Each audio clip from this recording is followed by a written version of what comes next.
Testando. Foi? Um. Testando. Oi? Foi? Tá certo. Graça e paz, queridos irmãos. Bom dia a todos nesse dia friozinho, gostoso, né? Faz tempo. E no dia de hoje, o primeiro domingo de abril, nós vamos começar uma nova série temática para a igreja, nas exposições de domingo, né? Nas pregações de domingo. No mês passado, a gente fez uma série a respeito dos pilares da igreja, ou a visão da igreja para os próximos anos. Já agora em abril, nós faremos uma série a respeito do grande plano da salvação, ou do enredo da salvação. Como a salvação se desenrola ao longo de toda a Bíblia. E o motivo disso é para que a gente possa compreender melhor, viver melhor também o sentido da Páscoa, que será no terceiro domingo desse mês. Por isso, o enredo da salvação, o plano da salvação, ele passa pela criação, pela queda, depois para a restauração e a redenção. Ou seja, como Deus criou tudo e tudo era bom e esse era o plano perfeito de Deus, mas o ser humano decidiu desobedecer e o mal entrou nesse mundo. Mas Deus trouxe a solução para tudo isso e agora Ele nos dá uma nova vida. Essa vai ser a sequência desse mês. Portanto, hoje, o tema de hoje é sobre a criação, o começo de todas as coisas. Nós vamos meditar hoje no texto de Gênesis 1. O texto da palavra de Deus diz o seguinte, Gênesis capítulo 1, nós vamos ler ele inteiro. Diz o seguinte a palavra de Deus: No princípio, Deus criou os céus e a terra. Era a terra sem forma e vazia, trevas cobriam a face do abismo, e o Espírito de Deus se movia sobre a face das águas. Disse Deus: haja luz, e houve luz. E Deus viu que a luz era boa, e separou a luz das trevas. Chamou a luz de dia, e as trevas chamou noite. Passaram-se a tarde e a manhã, e esse foi o primeiro dia. Depois disse Deus: haja entre as águas um firmamento que separe águas de águas. Então Deus fez o firmamento e separou as águas que ficaram abaixo do firmamento das que ficaram por cima. E assim foi. Ao firmamento Deus chamou o céu. Passaram-se a tarde e a manhã, e esse foi o segundo dia. E disse Deus: ajuntem-se num só lugar as águas que estão debaixo do céu, e apareça a parte seca. E assim foi. Verso 10. A parte seca Deus chamou a terra, e chamou os mares ao conjunto das águas. E Deus viu que ficou bom. Então disse Deus: cubra-se a terra de vegetação, plantas que deem sementes e árvores cujos frutos produzam sementes de acordo com as suas espécies. E assim foi. A terra fez brotar a vegetação, plantas que dão sementes de acordo com as suas espécies, e árvores cujos frutos produzem sementes de acordo com as suas espécies. E Deus viu que ficou bom. Passaram-se tarde e a manhã, e esse foi o terceiro dia. Disse Deus: haja luminares no firmamento do céu para separar o dia da noite. Sirvam eles de sinais para marcar estações, dias e anos. E sirvam de luminares no firmamento do céu para iluminar a terra. E assim foi. Deus fez os dois grandes luminares, o maior para governar o dia e o menor para governar a noite. Fez também as estrelas. Deus os colocou no firmamento do céu para iluminar a terra, governar o dia e a noite e separar a luz das trevas. E Deus viu que ficou bom. Passaram-se a tarde e a manhã, e esse foi o quarto dia. Disse também Deus: encham-se as águas de seres vivos, e voem as aves sobre a terra, sobre o firmamento do céu. E assim Deus criou os grandes animais aquáticos e os demais seres vivos que povoam as águas, de acordo com as suas espécies, e todas as aves de acordo com suas espécies. E Deus viu que ficou bom. Então Deus os abençoou, dizendo: sejam férteis e multipliquem-se.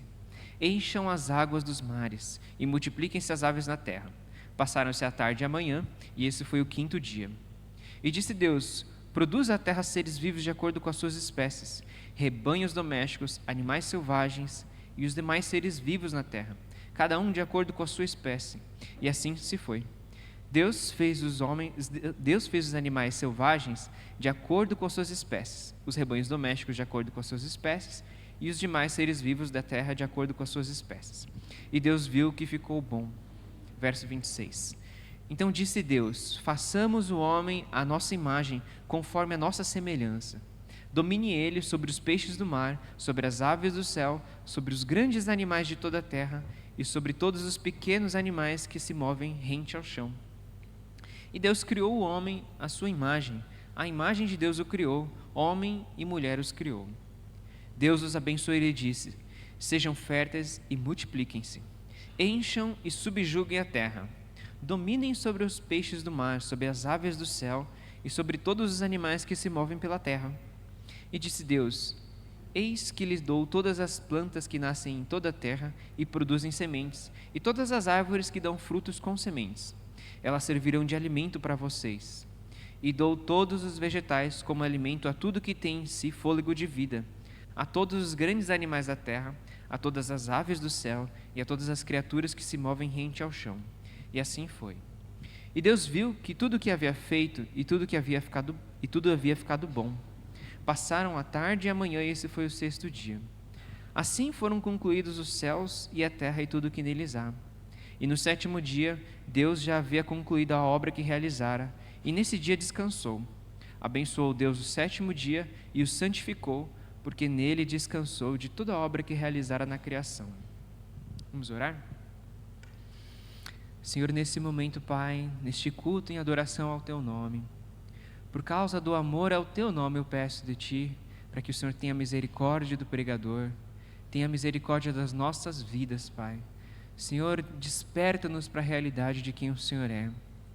Senhor, move poderosamente, Senhor. Marque um encontro pessoal com cada um de nós aqui, com a Tua palavra que é viva, Senhor. Que possamos encontrar o Deus da palavra nessa manhã. Nós oramos confiantes em Ti, em nome de Jesus. Amém. Irmãos, ele é o primeiro livro da Bíblia e também o primeiro capítulo de toda a Bíblia. Eu não sei se vocês já viram, mas na Bíblia, normalmente tem o texto bíblico e em cada perícope, em cada trecho, tem um títulozinho. Então, por exemplo, isso é diferente para cada versão, né? A minha que eu estou usando aqui, que é a NVI, tem um título chamado O Princípio. E ele termina no capítulo 2, verso 3. Já no 4º versículo, começa a origem da humanidade. Então, tem alguns títulos que não são da Bíblia, mas eles são colocados para que a gente possa entender a mudança, às vezes, de tema, do que ele está falando. E então, é interessante a gente perceber que Gênesis é esse título para a gente entender todo o restante da Bíblia, todos os outros capítulos da Bíblia. A importância de Gênesis é essa. Quando a gente lê ele determina a maneira como a gente lê todo o restante da Bíblia e todos os outros capítulos. E para a gente poder entender um pouco do livro, a gente precisa entender o contexto dele. Tem um teólogo que a Raine ama muito, que é o Eugene Merrill. Ele tem um livro chamado Teologia Bíblica do Antigo Testamento. A Raine gosta muito do Antigo Testamento, tanto que quando eu casei com ela, chegou um monte de livro do Antigo Testamento. Eu só tinha do Novo. Então, casamento é maravilhoso. E o texto diz o seguinte: o propósito original da Torá, ou Pentateuco, os 5 primeiros livros, não era fornecer aos leitores modernos, ou pós-modernos como nós, uma percepção da criação, do dilúvio ou de outras guinadas do período pré-patriarcal ou patriarcal. O que ele está dizendo aqui? O objetivo de Gênesis não era dar historinhas para a gente, poder contar em escola dominical ou contar aqui no culto, mas era tratar questões levantadas pela nação de Israel. A gente precisa lembrar que o autor de Gênesis é Moisés, ele quem escreve, ele quem recebe de Deus. E ele fala com um povo que estava no deserto e passou 400 anos no Egito. Não 400 anos de escravidão, mas 400 anos lá, e os últimos anos foram de escravidão do povo. E quando a gente vê Êxodo 1, diz que José e seus irmãos e a sua geração já haviam passado. As pessoas já não mais conheciam a origem do povo hebreu, não conheciam a origem deles. E até o rei que se levantou lá não conhecia a história deles, tanto que ele começa a tratar mal o próprio povo de Israel. Então surgiam muitas perguntas para o povo de Israel. Quem somos nós? Por que estamos aqui? Que propósito Deus tem em mente para nós? Como nos relacionamos com as outras nações? e, na verdade, com todas as coisas criadas. Quem que vai nos explicar tudo isso? Aí o Eugene ele diz: a fim de que Israel tenha uma compreensão ampla e plena do seu papel, como reino de sacerdotes, como nação santa, povo escolhido de Deus, Moisés teve de transportá-los ao princípio de todas as coisas, da criação, para que eles pudessem entender a sua história e quem eles eram. Portanto, quando a gente lê Gênesis e os primeiros 5 livros, nós precisamos entender que Moisés estava falando com um povo que estava perdido, que não sabia quem eles eram mais, e que o propósito disso era dar uma base teológica, histórica de quem eles eram, de toda a sua história e de toda a história dos seus antepassados, da história de Abraão, da história de José, inclusive. O propósito disso era formar uma nação, e Deus leva 40 anos para formar uma nação. Ele também é chamado de livro das gerações, porque conta a história dos seus passados. E olha que interessante, a partir de Êxodo, nós quando lemos a Bíblia, a gente vê que Israel vai entrar em uma série de guerras e combates com outros povos, principalmente em Canaã, que era a terra prometida. E muitos impérios vão lá nessa região também dominar o povo de Israel, que era um povo pequeno. Por isso a gente entende que a grande desafio, a grande batalha de Israel não era somente militar, não era somente política, mas era cultural.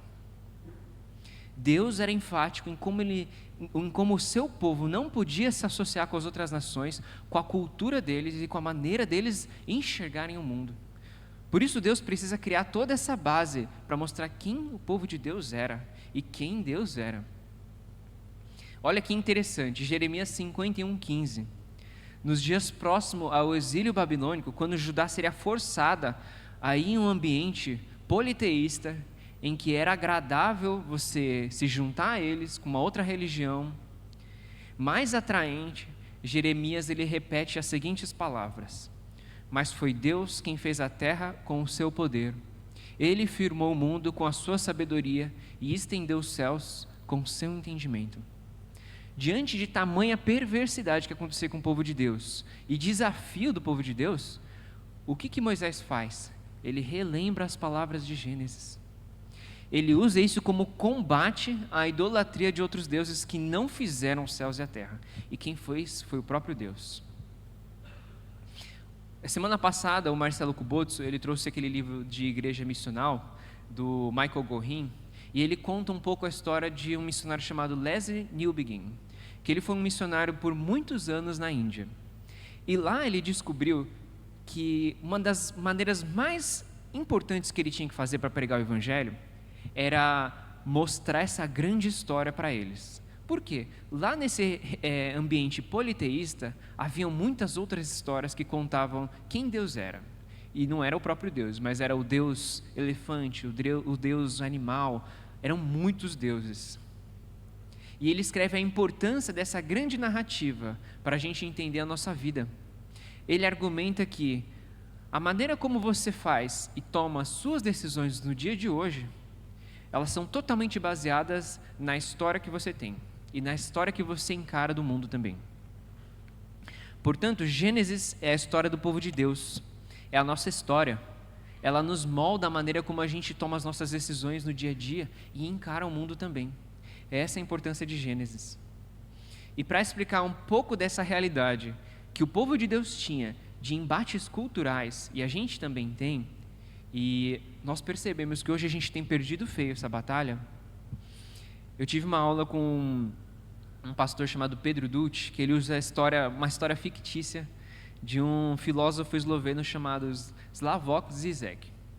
E esse cara, ele conta uma história muito engraçada. Ele é um comunista ateu bem forte, assim. E ele conta uma história que explica um pouco esse embate cultural que nós temos hoje. Diz o seguinte, essa história. Num conto antigo que circulava na hoje falecida República Democrática Alemã, um operário alemão consegue um emprego na Sibéria, que é o outro lado, que não era mais o lado democrático. Sabendo que toda a correspondência dele será lida pelos censores, ele combina com os amigos. Vamos combinar um código. Se uma carta estiver escrita em tinta azul, o que ela diz é verdade. E se estiver escrito em tinta vermelha, é tudo mentira. Então, tinta azul é verdade, tinta vermelha é mentira.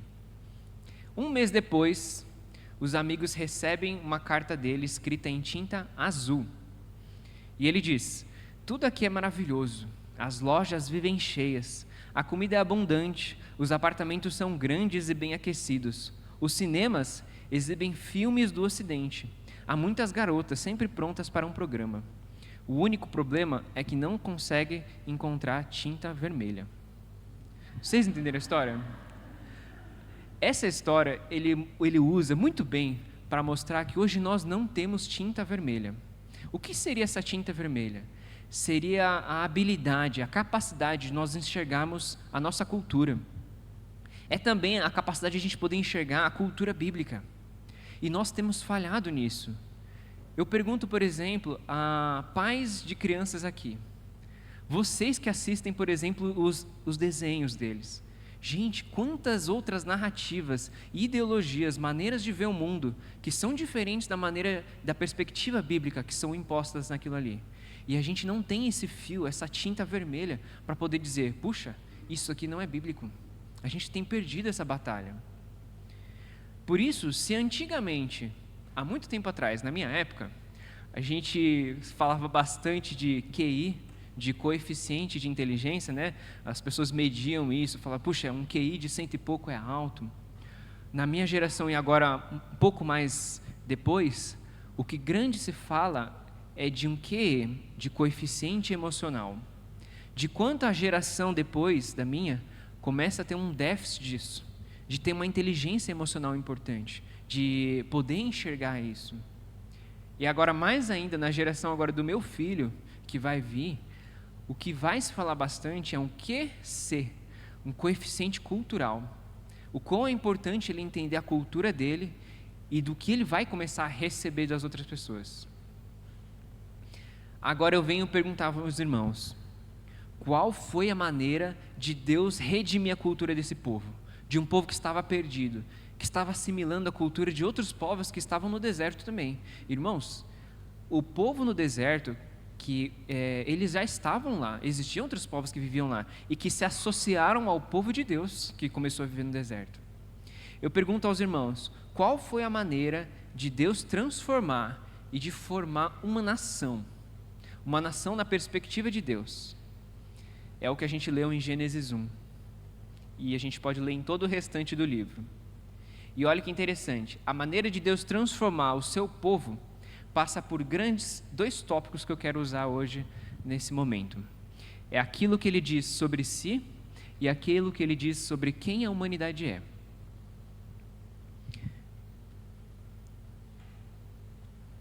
Então, Gênesis começa no seguinte: no princípio, Deus criou os céus e a terra.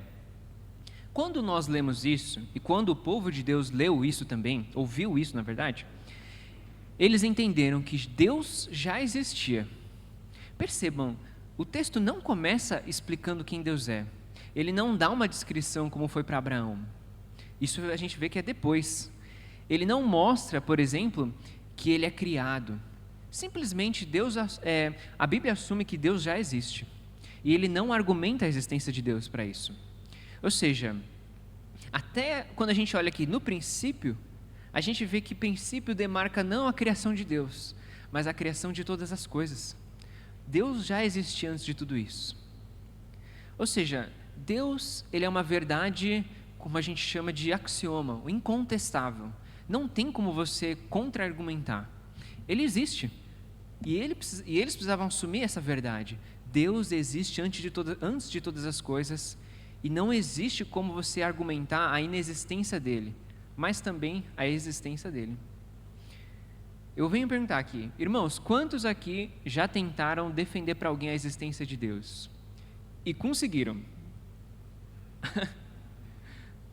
Ou seja, Deus, eu acho engraçado uma frase do Adalto Lourenço que diz o seguinte: ele diz que nós podemos provar cientificamente que o mundo foi criado, contudo, a gente não pode provar que Deus criou o mundo. Então Deus, ele trabalha na questão que a gente chama de fé. E fé não é um argumento no sentido de, olha, eu não consigo provar ele e deixo tudo isso para a fé. Não. Isso quem diz é o próprio Deus. Hebreus 11, 3 diz: pela fé entendemos que o universo foi formado pela palavra de Deus, de maneira que o visível, aquilo que a gente vê, veio existir a partir das coisas que não são visíveis. Hebreus está dizendo que a gente entende o universo, e Deus está dizendo isso, que não é possível provar que Deus existe, que Ele criou o mundo por meio de coisas que a gente vê, porque aquilo que a gente vê foi criado por coisas que a gente não vê. Cientificamente, que é o método científico que a gente utiliza na pesquisa, a gente só pode utilizar coisas que a gente consegue replicar. Portanto, Deus não faz parte do universo que a gente consegue manipular. Então, quando a gente defende a existência de Deus, ele se trata de uma matéria de fé. E aquele que defende Deus, ele precisa estar preparado para isso. Ele precisa estar confiante de quem vai defender Deus, quem vai fazer com que uma pessoa acredite na existência dele, é o próprio Deus. E aquele que defende Deus, o que ele tem que fazer? É cuidar do seu bom testemunho. Num segundo momento, então, o povo de Deus precisava entender que Deus é o Criador de todas as coisas que existem. E tudo quanto Deus criou, a gente viu aqui no texto, é bom, faz parte de Deus. O mal não existe, não faz parte daquilo que Deus criou. Tudo quanto Deus fez era bom. E nessa época, esse relato diante dos povos ao redor era único. Não existia nenhum outro povo que dizia que as coisas existiram a partir de coisas que não existiam, que as coisas foram criadas do nada. E a Bíblia constantemente nos mostra o Deus e as suas obras. As duas coisas estão associadas. As obras de Deus são extensão do seu caráter. Salmo 89 diz o seguinte: teus são os céus, tu é a terra, o mundo e a sua plenitude, tu estabeleceste, o norte e o sul tu os criastes. O Tabor e o Hermon exultam em teu nome, e o teu braço é poderoso.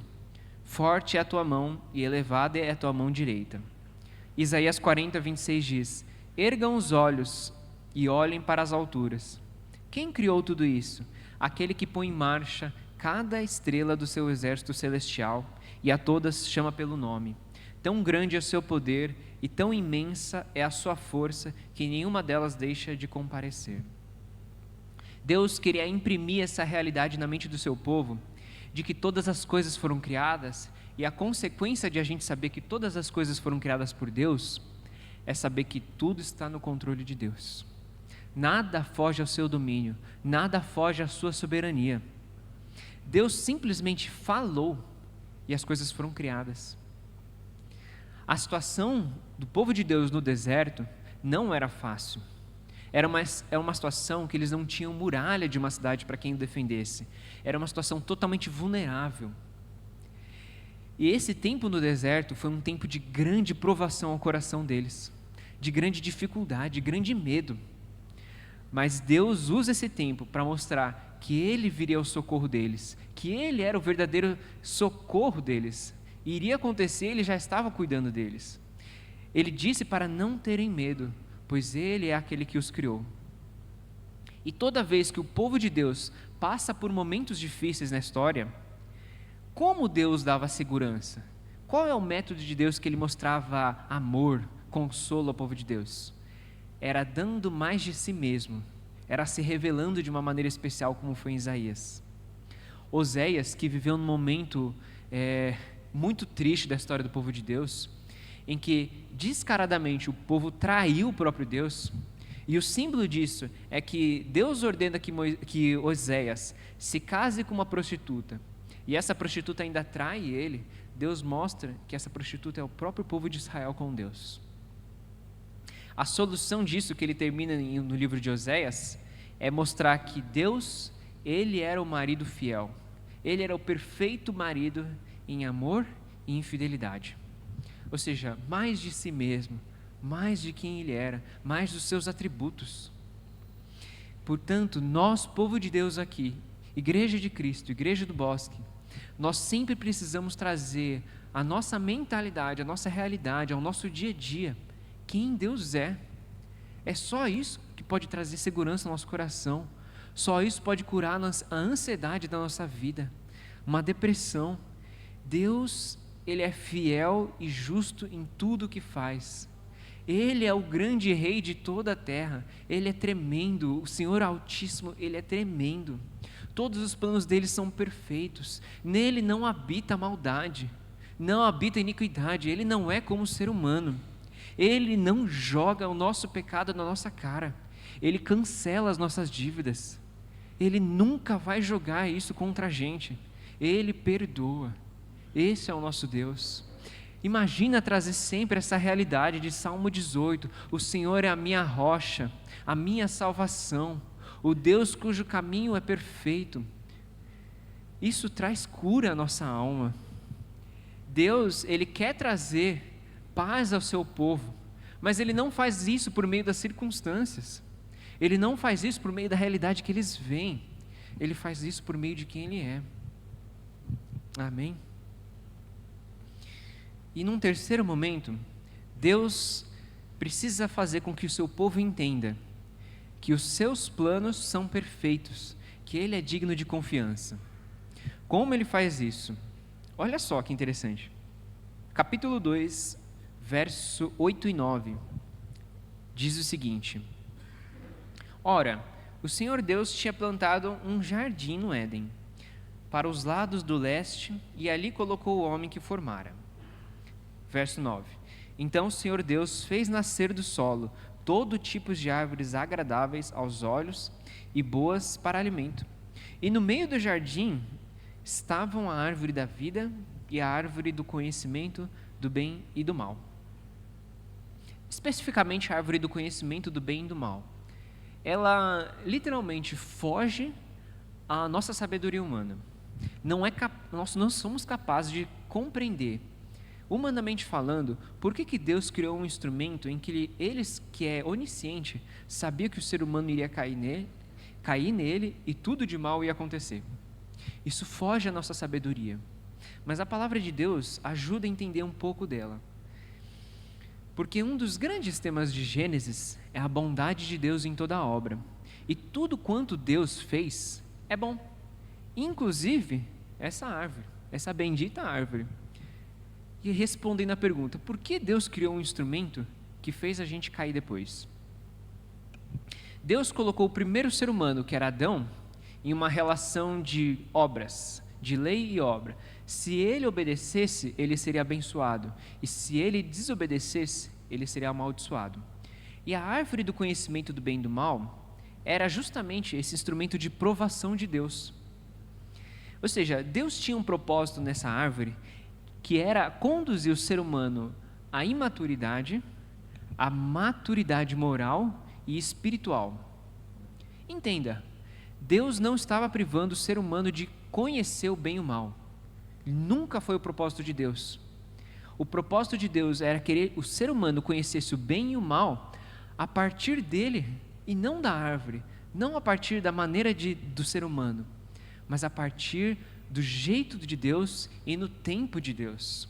No tempo de Deus, o ser humano viria a conhecer o bem e o mal. E a lição importante para a nossa vida é que no tempo de Deus, as coisas são bênção em nossas vidas. O namoro, o casamento, o emprego dos sonhos, aquilo que a gente sonhava em ter. No tempo de Deus, essas coisas são bênçãos. Mas no nosso tempo, da nossa maneira, essas coisas se tornam maldição. Irmãos, como é importante a gente entender isso.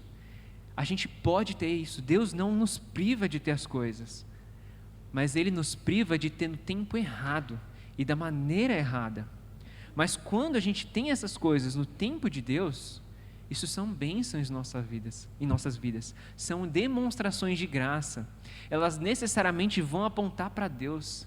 Você vai olhar para o seu casamento, para o seu cônjuge, para o seu filho, para as coisas que você tem, não como mérito seu. Você vai olhar mais uma vez como graça na sua vida. Esse é o tempo de Deus. E isso também é importante a gente entender a diferença entre provação e tentação. Por quê? A gente viu na palavra de Deus, e já leu, que Deus prova, mas ele não tenta. Ou seja, Deus queria provar o ser humano para conduzir a um desígnio bom, mas a tentação, ela nos conduz a uma coisa ruim. Ou seja, na perspectiva de Deus, a árvore do conhecimento do bem e do mal, ele era um instrumento de provação, porque isso é bom. Mas na perspectiva de Satanás, isso era uma tentação. O problema da provação e da tentação, que um tem um desígnio bom e outro desígnio mal, é que os dois trabalham com o mesmo material.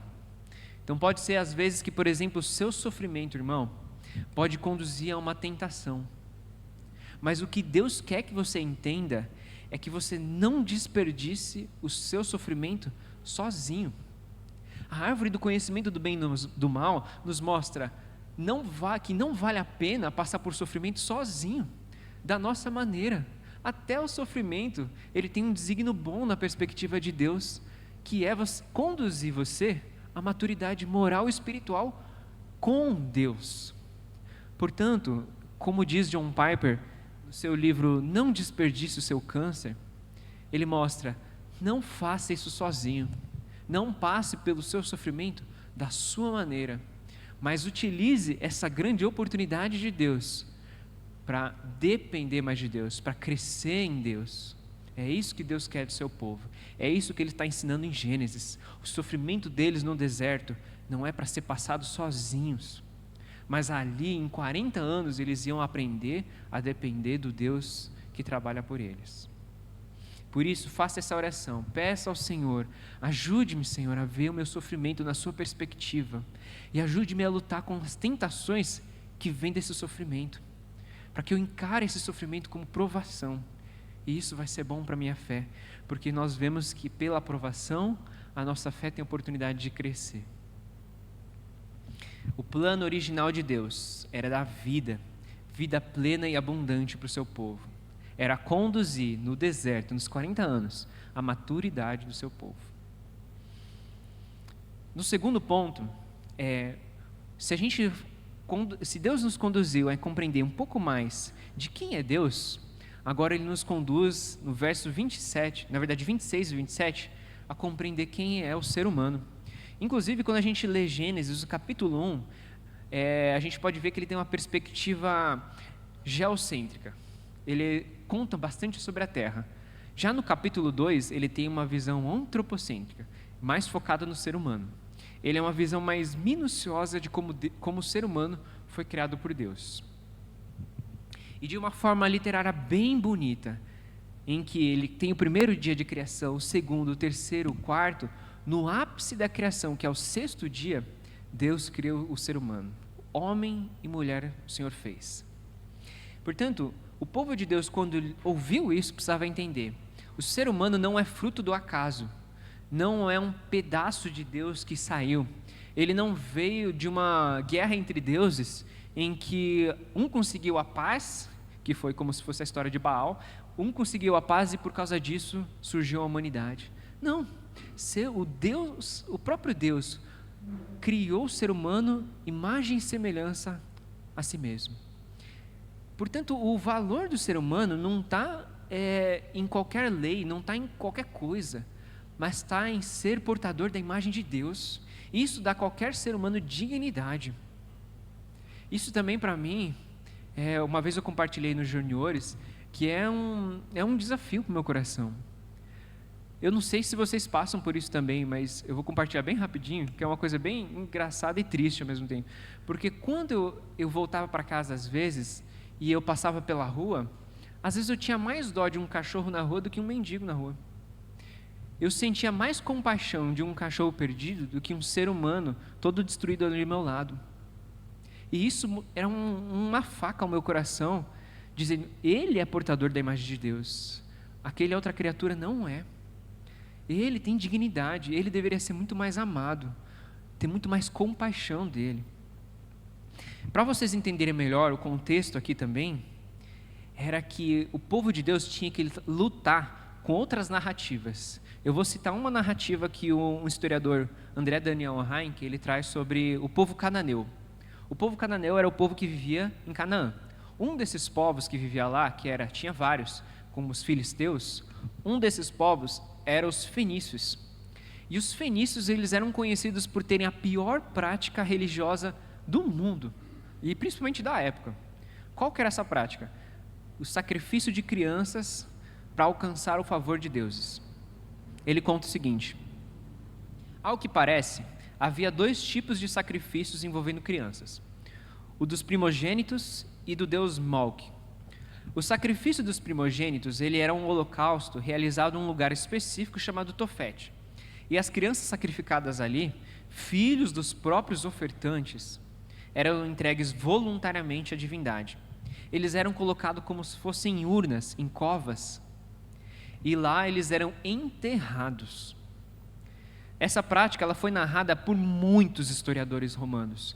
Ela foi conhecida amplamente. Ninguém debate a inexistência dessa prática. Ninguém duvida disso. Só que as urnas eram enterradas com crianças de idade variadas, normalmente entre 1 mês e 1 ano de vida. Mas acontecia também exceções no caso de 6 a 7 anos. E para alívio das consciências, essa prática era feita com a criança já dopada ou queimada. Ou seja, ele não era enterrado vivo, ele era preparado antes disso, para alívio das consciências. Já a outra maneira, que era o Molque, ele era um sacrifício como se fosse um infanticídio. Eles matavam as crianças desta geração para que os deuses fossem aplacados à sua ira, para que eles se acalmassem. Isso é uma narrativa que para a gente é difícil engolir, mas para eles nessa época não era. Era uma prática normal. O povo de Deus precisava entender: isso não pertence a nós, nós não podemos fazer isso. Nós não podemos participar de rituais em que acontece prostituição. Pensa só, irmãos, o quão era fácil você escolher outra religião, porque essa religião permitia você ter liberdade no que você fazia sexualmente. O povo de Deus tinha que lutar contra isso. Eles tinham que precisava de uma força maior. O que é essa força maior? A palavra de Deus, o próprio caráter de Deus, a própria narrativa que Deus traz.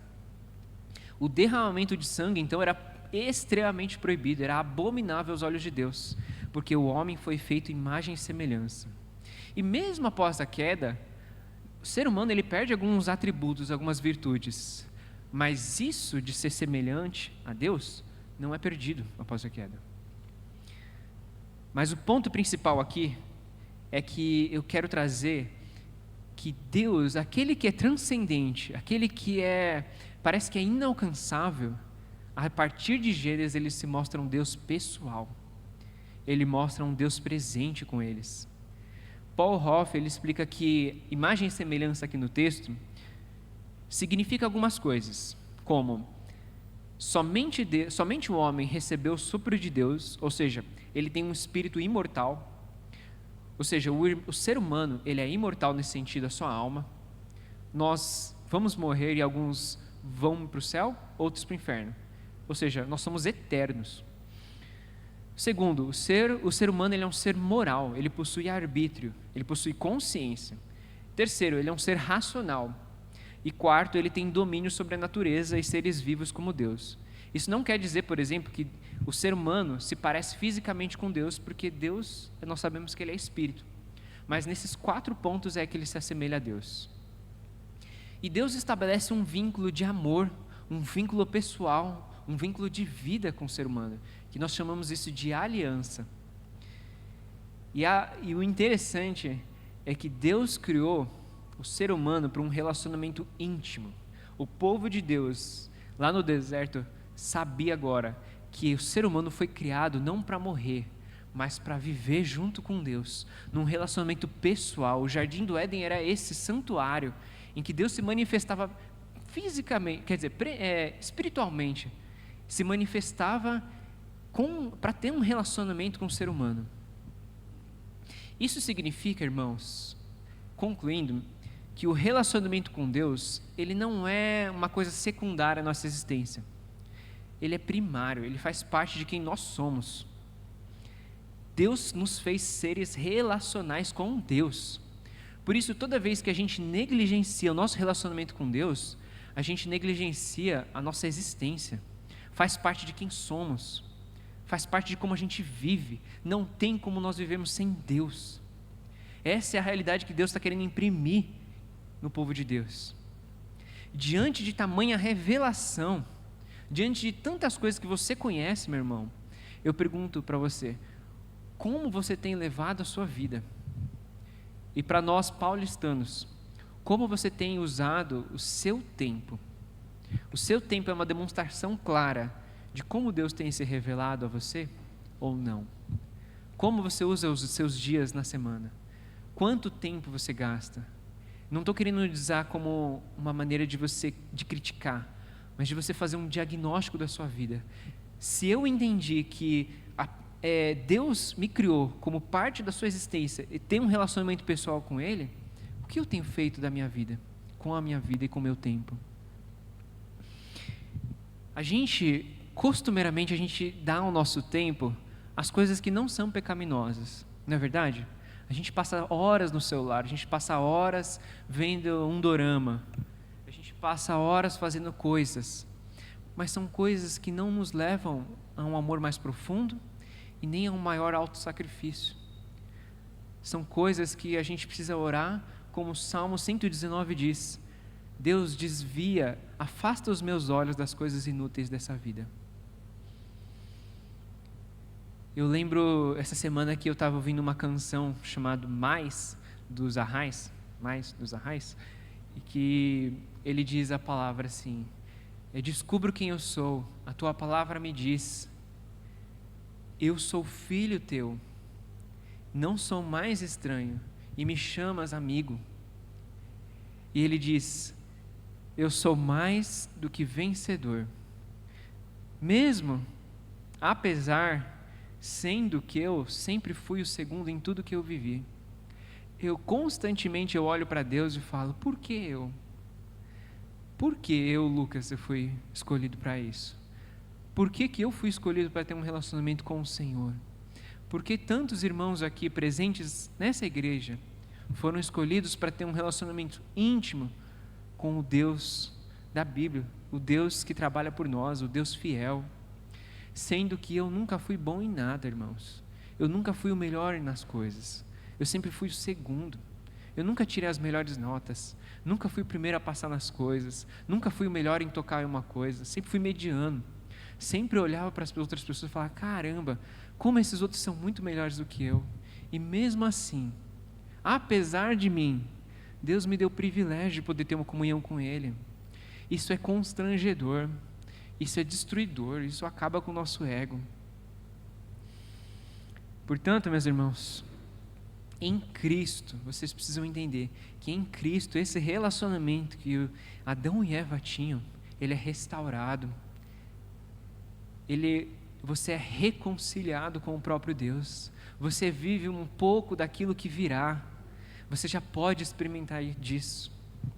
Concluindo, quando nós lemos Gênesis, implica que conhecer o Deus da palavra, era conhecer Ele pessoalmente, era conhecer Ele de maneira mais profunda. E Gênesis nos mostra aqui muitas coisas além do que eu disse sobre Deus e a humanidade.